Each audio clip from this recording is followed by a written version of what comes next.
आप सबको जय मसीह की। प्रभु का धन्यवाद देते हैं आज की इस सुंदर समय के लिए। आइए हम सब मिलकर इस समय में बाइबल अध्ययन करें और उसके बाद हम सब मिलकर प्रार्थना में जाएंगे। Praise the Lord. दोस्तों, हम आपका स्वागत करते हैं आज के बाइबल अध्ययन में। और आज हम बाइबल अध्ययन करेंगे मरकुस रचित सुसमाचार उसके 4 अध्याय से 10 से 20 पद तक। दोस्तों, कल हमने देखा था बीज बोने वाले का दृष्टांत और वहां पर हमने देखा 4 प्रकार की भूमि के बारे में, और आज हम उसका अर्थ समझने की कोशिश करेंगे। तो यहां पर कुछ इस प्रकार से लिखा है, जब वह अकेला रह गया तो उसके साथियों ने उन 12 समेत उससे इस दृष्टांत के विषय में पूछा। उसने उनसे कहा, तुमको तो परमेश्वर के राज्य के भेद की समझ दी गई है, परंतु बाहर वालों के लिए सब बातें दृष्टांतों में होती हैं, इसलिए कि वे देखते हुए देखें और उन्हें सुझाई न पड़े, और सुनते हुए सुने भी और न समझें, ऐसा न हो कि वे फिरें और क्षमा किए जाएं। फिर उसने उनसे कहा, क्या तुम यह दृष्टांत नहीं समझते? तो फिर और सब दृष्टांतों को कैसे समझोगे? बोने वाला वचन बोता है। जो मार्ग के किनारे के हैं, जहाँ वचन बोया जाता है, वे ये हैं कि जब उन्होंने सुना तो शैतान तुरंत आकर वचन को जो उनमें बोया गया था उठा ले जाता है। वैसे ही जो पथरीली भूमि पर बोए जाते हैं, ये वे हैं जो वचन को सुनकर तुरंत आनंद से ग्रहण कर लेते हैं, परंतु अपने भीतर जड़ न रखने के कारण थोड़े ही दिनों के लिए रहते हैं। इसके बाद जब वचन के कारण उन पर क्लेश और उपद्रव होता है तो वे तुरंत ठोकर खाते हैं। जो झाड़ियों में बोए गए, ये वे हैं जिन्होंने वचन सुना और संसार की चिंता, धन का धोखा और अन्य वस्तुओं का लोभ उनमें समाकर वचन को दबा देता है और वह निष्फल रह जाता है।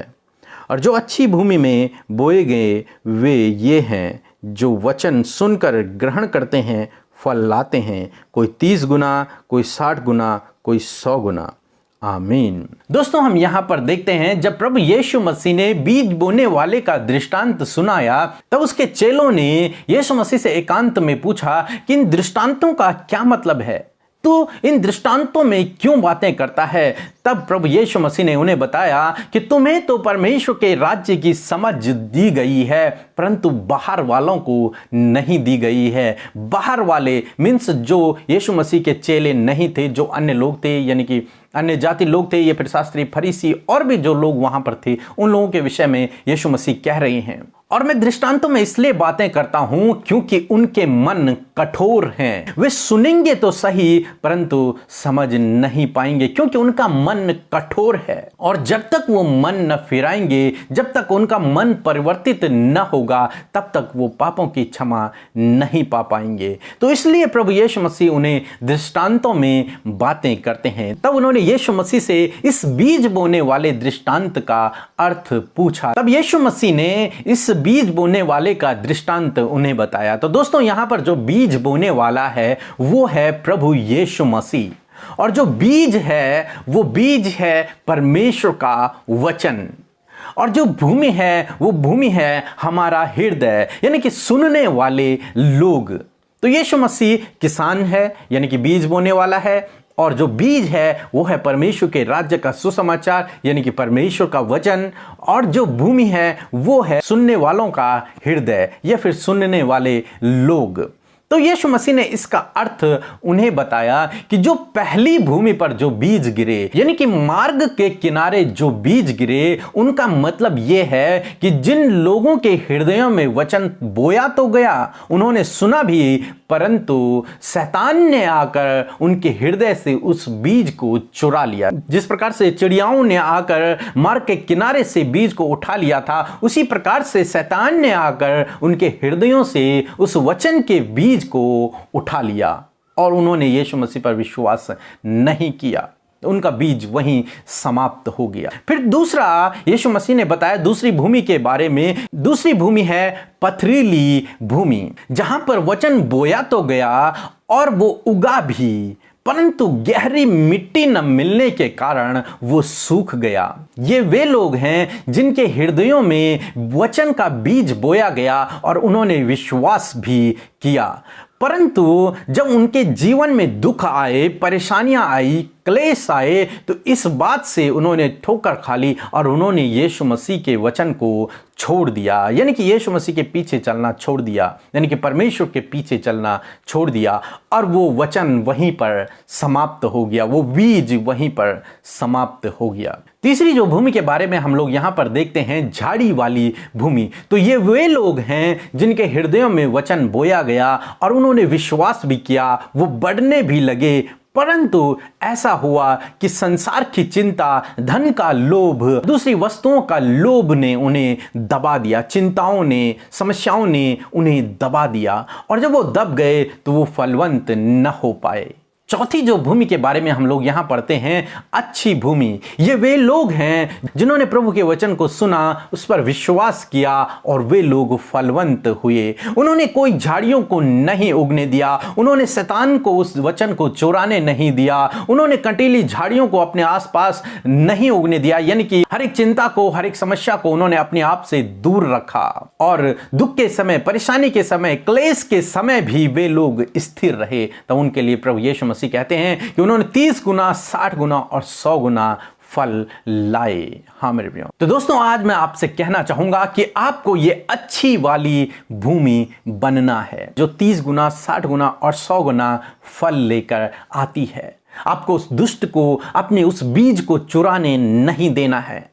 आपको दुखों में, क्लेशों में स्थिर बने रहना है, सताव में भी स्थिर बने रहना है। आपको संसार की चिंता में, धन के धोखे में नहीं आना है, दूसरे की वस्तुओं के लोभ में नहीं आना है। आपको प्रभु पर भरोसा रखना है, और जब आप उसके पीछे चलते रहेंगे, उसके वचन के अनुसार जीवन जीएंगे, तो आपके जीवन में 30 गुना, 60 गुना, 100 गुना फल लगेंगे। तो दोस्तों मैं आशा करता हूं कि आप इस बीज बोने वाले दृष्टांत को समझ गए होंगे। प्रभु इस वचन के द्वारा आपको बहुतायत से आशीषित करे। आमीन। आइए हम सब अपनी आंखों को बंद करके प्रभु यीशु से प्रार्थना करें।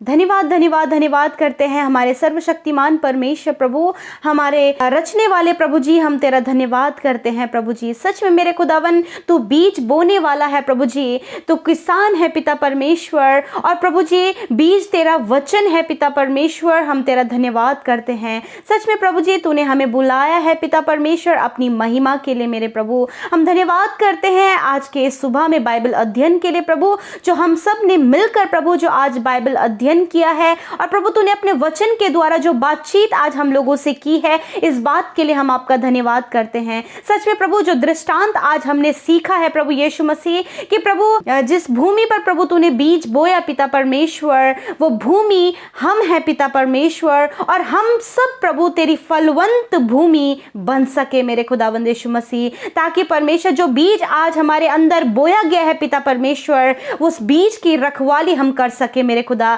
आज के इस समय में प्रभु जब आपके बेटे बेटियों ने इस वचन को सुना है पिता, तो होने दे प्रभु जो आपके वचन रूपी बीज इनके अंदर बोया गया है प्रभु, वो वचन प्रभु जी फलवंत होने पाए और ये बहुत सा फल लेकर आए मेरे पिता परमेश्वर। आपसे प्रार्थना है प्रभु, दुष्ट इनके जीवनों में कार्य न करने पाए, दुष्ट इनके वचन रूपी बीज को न चुराने पाए पिता परमेश्वर। उन बातों को हम कैंसिल करते हैं प्रभु। यदि इनके जीवन में दुख, विपत्तियां, परेशानियां, मुसीबत, संकट आते हैं पिता, तो होने दे पिता परमेश्वर ये परिस्थितियां प्रभु जी इनके वचन रूपी बीज को छूने न पाए, परंतु पिता उन सारी बातों को ये अपने जीवन से तेरे वचन के अनुसार दूर कर सके मेरे पिता परमेश्वर। हम आपका धन्यवाद करते हैं प्रभु। आप इनके जीवन को प्रभु 30 गुना, 60 गुना और 100 गुना फलवंत करें मेरे पिता। और प्रभु जो कुछ भी आज प्रभु इन्होंने बाइबल अध्ययन में सीखा है प्रभु, इसके अनुसार ये चल सके, और प्रभु ये तेरी अच्छी भूमि बन सके और अपने वचन रूपी बीज की रखवाली ये कर सके मेरे खुदावन। तेरा धन्यवाद करते प्यारे प्रभु जी।